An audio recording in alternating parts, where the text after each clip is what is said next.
At kahit wasak ito, ang ulo, wasak-wasak din. Pero masarap. O diba? Basta ulo.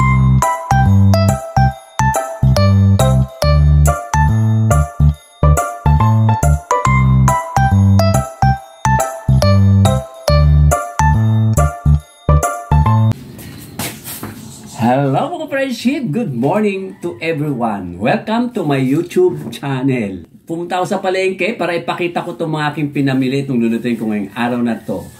Tanghalian ko tsaka hapunan.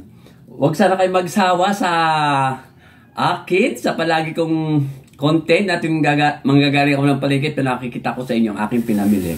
Kaya ako naman pinapakita ang aking mga pinamili mga friendship para updated naman kayo sa presyo dito sa amin. Lalong-lalo na yung taga-ibang bansa na nanonood sa akin. Ayan. Para alam nyo kung ano yung mga presyo dito sa Pinas. Ito, binili ko. Di ko alam kung magkano, kung magkano isang kilo. Dapat binili ko itong sibuyas na puti. Kamura, 10 piso. Kaliliit, mga friendship.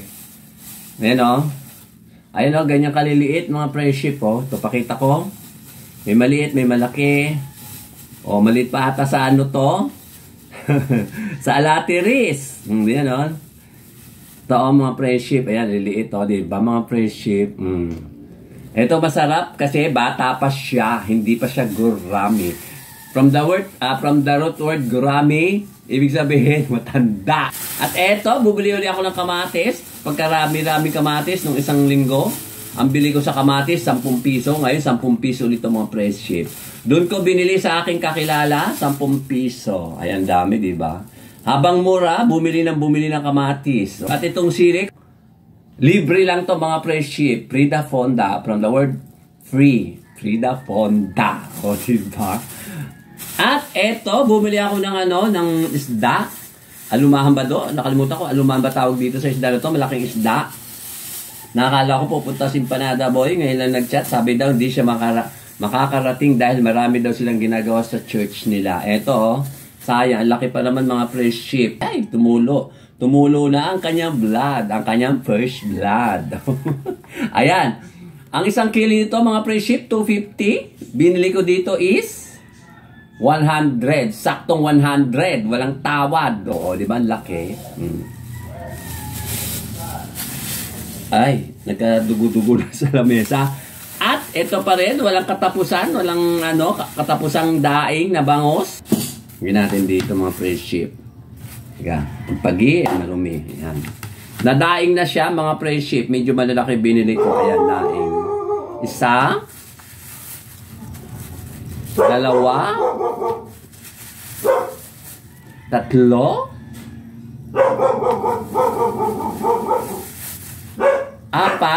4, 5, and 5. Ayan, medyo malalaki itong daing na ito. Hindi katulad na maliliit dati.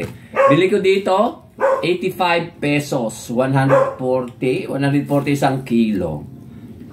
Yan lang aking pinamili, mga friendship. Mga friendship, ayan ang aking uulamin ngayong araw. Ito yung luya, bilog-bilog din. Siling, konti, dahil manghang. Bilog-bulig na bilig-bulog. Abay, nagkakabulol ako. Bilog-bilog na kamatis. Nilakayan kong paghiwa para ako hindi siya matunaw agad. Ito, sibuyas na pula at saka sibuyas na puti. Hindi ba, yaman ko sa sibuyas na puti. At ito, ang nag-iisang malaking, ano tawag dito, isda na to. Nakalimutan ko na naman. Lagyan natin ng natin ng tawag dito. Iodized salt. Ayan. Lagyan natin ng paminta. Tsaka betchin. Tsaka natin halu-haluin. Malinis ang aking kamay, mga friendship. At wala namang kakain ito, kundi ako lang. Di ba? Yan, halo-halo. Tsaka natin lalagay dito. Ayoko ng kasi mga friendship eh. Hindi ako sanay sa prito-prito kasi mamantika. Kaya ihaw-ihaw na lang. Yan, ganyan ang paglagay. Kinamay ko na dahil ako lang naman ang kakain. Wala naman akong kasamang iba. Hindi naman pupunta si Empanada Boy. Dahil busy. Yan. Diba? Laki. Sa amin sanang dalawa nito eh. Kasama si Empanada Boy eh. Kaso, marami daw siyang ginagawa. sa church nila. Paano ba to? Ay, tumulo na. Ay, may sabaw. Tsaka, may natira nga pala akong sibuyas. Ito maliliit. Ayan, oh. Oh, di ba? Subukan ko nga lagay dito sa ulo kung kasya pa. Ay, kasya pa. Kasya pa siya. Ayan. Ay, hindi na kasya ata. Ayan. Tapos, tutusukan ko siya ng toothpick para magsara. Para hindi siya bubuka-buka ka. Tapos iihaw. Paano nga pala iihaw ito mamaya eh? May toothpick. Ayan. Ayan, ganyan. Ay, dilito kaya yun? Ayan, no? Ay, sumuka na. Ay, lumitaw na dito sa bibig. Ay, Blia, pati nga, lumitaw, dito nga, tusukin ko nga din, para pinaggagawa ko, mga friendship, no? Yan, ayan. Hindi na siguro lilitaw. O, diba? Punasan ko na ang dami. Dugo, dugo. Lagyan natin ng iodized salt, itong katawan. Diba? May pinaggagawa ko. Ngayon ko lang din ginawa tong iho na to. Madalas yung iho bangos. Natuwa kasi ko kaganda kasi ng isda. Ay, ba yan? Kaya natin to. Sayang. Ay, natanggal yung toothpick. Ano ba yan? Ayaw ata. Dapat pala tali. Na. Tanggalin na nga natin iba. Ito na lang. Tama na yun. Aba? Bahala. Ayan, ganyan na lang. O, diba? Ang ganda. May tusok yung nguso. At ililipat ko na dito sa ihawang ko. Ihawang ko, napakaganda. Ayan. O, diba? At saka sindihan. Ayan. Ihaw ko na mga friendship. Ayan na mga friendship. Nakasalang na siya. Ang laki-laki. Mukhang hindi pa nagkasya sa aking ihawan. Kung alam ko lang di pupunta si Panada Boy, dapat yung medyo maliit na lang kinuha ko. Binili ko. Paano kaya kakainin to mga friendship sa sobrang laki? Mga friendship, tignan natin kung ano na nangyari dun sa sa isda kong iniihaw. Tinakpang ko. Ay! Ano nangyari? Nagkalasag-lasag na yung yung mukha. Yung ulo. Tinakpang ko kasi. Naluto tuloy siya mga friendship. Ano ba yan? Palpak. Diba? Naluto na ata. Na-steam na ata. Hindi na naihaw. Na-steam na. Kaya itsura nung ano din natin, baliktarin natin mga friendship. Ang sa ibabaw, iilalim. Ang nasa ilalim, iibabaw. Ay! Bayan. Teka lang. Kuha ako ng sandok. Bayan. Ano pinaggagawa ko? Ang ulo, nagkalusag-lusag na. Dahil tinakpan ko kasi. Naluto siya, na-steam na siya. Bayan ito. Ay, nako. Ay, ang sibuyas. Lumitaw na. Diba? Hindi ko na natatakpan, mga friendship, ganyan na lang. Ayan, yung tiyan. Nagkanta, na, butas-butas na ang tiyan. Ano ba yan? Tignan nyo, mga friendship. Babalik ta rin ko, ayan. Diba? Ano ba yan? Diba? Kalasag-lasag ang niya. Ang kanyang ulo, tsaka yung sa tiyan. Naluto kasi tinakpang ko. Ayan, tinutuloy. Mukha naman siyang masarap. At masarap naman siya talaga ito. Dahil ihaw ko diba? Ako may gawa kaya masarap. Saan ka pa? Hindi may ulo, walak na yung ulo. Tsaka yung tiyan, lumitaw na kanyang mga bitukang kamatis, sibuyas, at sili, at ano pa yun? Ginger, yung luya. Ano ba nangyari? Nabutas. Hindi hata pang ihaw yan, mga friendship. Mukhang pang lang ata ito, pang paksiw, at saka pang sinabawan, yung kinamatisan. Diba? Nakakasawa na rin kasi mga friendship yung ganong ulam yung paksiw, tapos prito. O, at least sinubukan pang inihaw. Hindi naman nata, hindi naman nata pang ihaw yan eh. O, diba? Okay na rin yan. Ako lang naman nakakain. Ano nangyari dito? O, diba? Ganda ng tiyan. Yung sibuyas yata naluto. Nadurog ang tiyan at ang ulo. Yan. Okay na to mga friendship. At kakain na ako. Maya-maya mag-alas 12 na. Mamaya na mga friendship. Pagka kumain na ako. Ito na ang aking finished food na inihaw.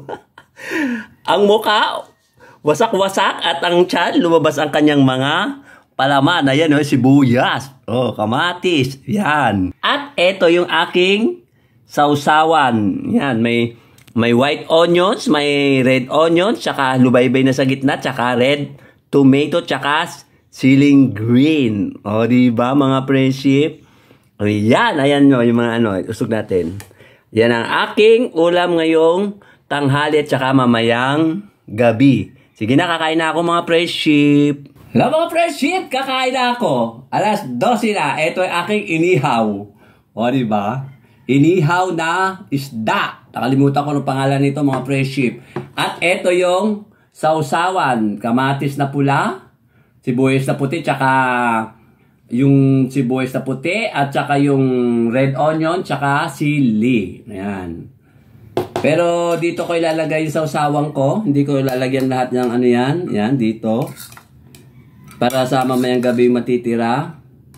Hindi lahat. Yan, ganyan. At ito, red onions. Hindi ko pagsasamahin lahat. Baka mamaya hindi ko maubos mga friendship. At saka itong tomato. Yan, o diba? Parang naghalo-halo na rin. Ano ba yan? Parang naghalo-halo na rin siya mga friendship eh. Kaya lang marami to, kung gawin ko baka mamaya hindi ko maubos. At lagyan natin ng chili. Konti, mukhang manghang ata. Yan. At saka itong halubaybay. Ito yung halubaybay. O ayan, halubaybay. Hindi ko ilalagay lahat, baka maalat. At magkabato-bato tayo. Ay, ako lang pala. Ayan. Tabi lang muna natin dyan, mga friendship.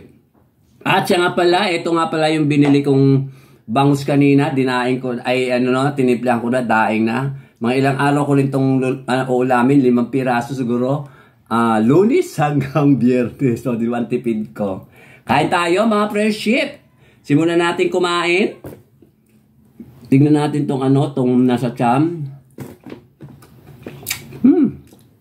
Sarap. Siyempre, ako nagtimpla, ako nag-ihaw, ano ba? Kaya masarap. Di ba mga friendship? Ayan. Kahit wasak-wasak ang ulo, tsaka bito ay tiyan, okay pa rin siya. Ilagay natin dito. So natin dyan sa may dito. Tabi nga natin yan, ano ba?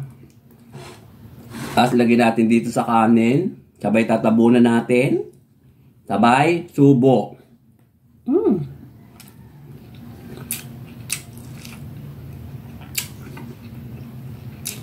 Perfect! Ano ba? Ang sarap. Siyempre, ihaw ko. Ano ba? Sa uli.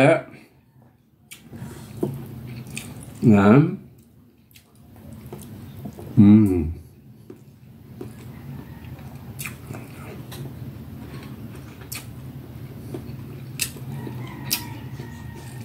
At etong buong sibuyas, galing dito. Bukan ko nga. Medyo naluto naman siya mga friendship.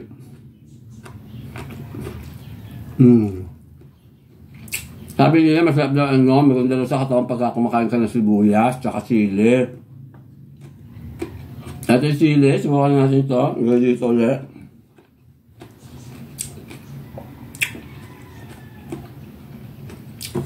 Ganyan, tabunan uli.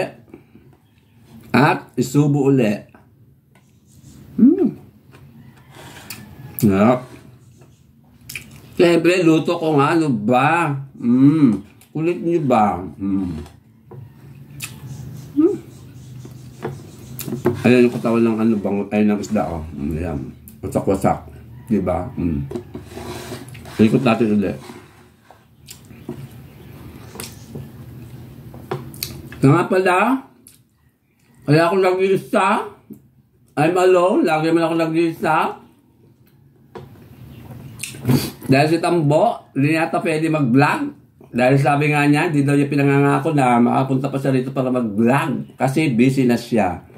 Mula nung galing kami dun sa Baguio, nila Empanada Boy, noong February 21 to 24 kami umuwi. Mga ilang araw, namanhikan na sila. Doon ka, GF niya, sinaman siya ng tatay niya at nanay niya. O diba mga friendship? At itinakdaro ang kasal nila sa June. Ang sabi ni Tambo noon sa akin, mag-iipon siya. Pero ang sabi ng tatay, siya na daw bahala sa handa. Kakasal daw sila sa Huwes, sa Sibil. Kabilis ng pangyayari, di ba mga friendship? Tama lang, magkasawa na si Tambo kasi 27 na siya sa September. At ang mapapangasawa niya, mag-18 daw. Kaya nagulat kami. Dahil may pera pa yung tatay niya, kaya siya na rin sasagot sa handa, sabi ng tatay niya. Dahil nga may minaan lang yung tatay niya ng lupa, binenta, malaki rin napagbenta ng lupa, kaya sa sumagot ng handa, ang bisa sa Tambo. Sabi pa lang nila, huwag daw magsalita habang puno ng bibig. Don't talk if your mouth is full. Sisipulin ako dito sa sibuyas, sa sanghang.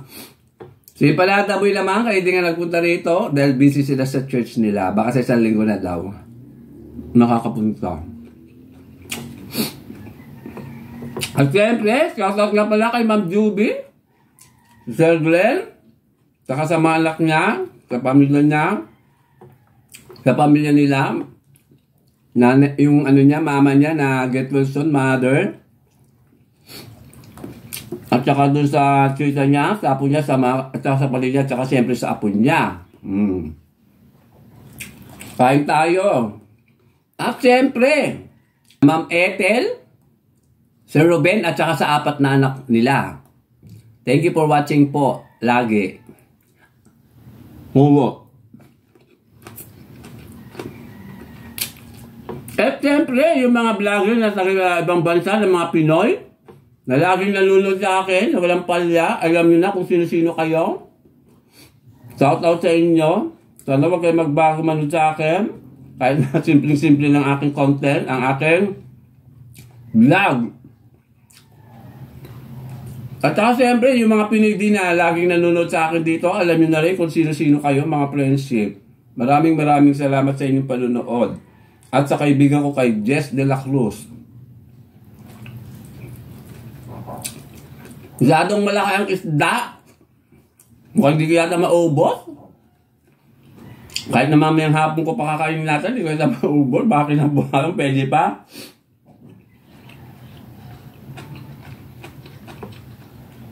Harap.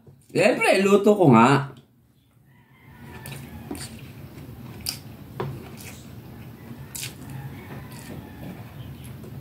Siyempre, kahit pa paano, nakakamiss din si Tambo. Dahil di na nga siya makapunta rito kasi asawa niya mukhang Jelly de Belen. Ay. Doon na sinabi ko, Jelly de Belen. Kaya hindi na siya makapunta dito madalas. Ewan ko kung kailan siya pupunta. Kung di namin pagkikita, yung 24, nung galing kami sa Baguio. Hanggang ngayon, wala pa rin. Hindi pa rin siya pumupunta dahil busy daw siya. Dahil may jowa na siya. O, di ba mga friendship? O, sige na. Kahit na makulit ako, paulit-ulit, pabalik-balik. At kahit wasak ito, masarap pa rin. Kahit wasak ang tiyan ng isda at saka ang ulo, wasak-wasak din. Pero masarap. O diba? Basta ulo. Huwag lang ulo ng manok. O gila, babay na mga friendship. Pinakita ko lang kung paano ulamin itong pagkalaki-laki isda. Thank you for watching. Bye-bye!